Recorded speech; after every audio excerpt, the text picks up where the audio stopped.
المكتب الوطني للسكك الحديدية كيوفر لكل واحد السفر اللي كيوالمو. إلا كنتي من الناس اللي كيفضلوا السفر بالليل على المسارات الطويلة، هاد العرض موجه ليك. وباش تستافد من ليلة نوم وتربح نهارك، يمكن لك تسافر على متن قطارات الأطلس الليلية بعربات مختلفة، عربات النوم الأحادية أو المزدوجة أو عربات الأفرشة.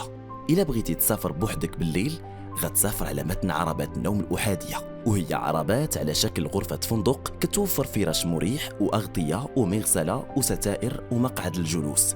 أما عربات النوم المزدوجة فهي متاحة للسفر لشخصين، مجهزة بسريرين بأغطية وأفرشة وكذا مغسلة بماء ساخن ومقعد للجلوس أو القراءة أو العمل بإضاءة خافتة كتسهل الاسترخاء.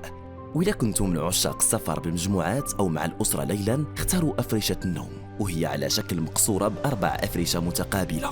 هاد العربات الأحادية أو المزدوجة أو أفرشة النوم مكيفة ومجهزة بمعدات عصرية من أجل راحتكم، وهي متوفرة على محاور الدار البيضاء وجدة والدار البيضاء الناظور بالنسبة للأفرشة الأحادية، وبين وجدة والدار البيضاء بالنسبة للعربات المزدوجة. أما عربات الأفرشة فهي كتربط بين مراكش وطنجة وبين الدار البيضاء ووجدة.